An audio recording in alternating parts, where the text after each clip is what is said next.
So welcome to Home Daddies. This is your host, Dad Bud Joey. And today I'm with my guest, Joseph David. Because he also has a community on social media called I Love My Wife Cycling Club. You know, walking around, for example now, no, we're here, we're actually here in Ace. When you walk around, parang for home daddies like us, dami mong naisip gawin di ba? Dami mong gustong ayusin sa bahay whenever you visit a store like this.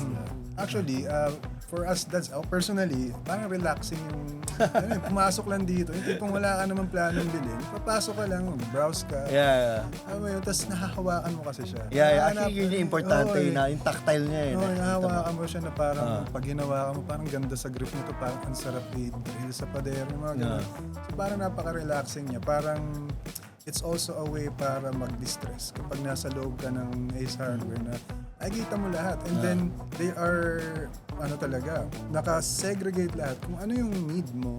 Yeah, makikita you mo know where to find it. It's easy to find the solutions. No? Ikot-ikot ka lang. Kaso minsan mahirap SM, pagkasama SM, pagkasama yung misis mo, nakakita mo yung body language na nagmamadali na. Kaya minsan nag-usap kami, sige, diyan ka muna sa pilihan ng kahit ano, and then dito muna ako, and then magkita lang tayo after. It's really parang a safe space for us, Dad.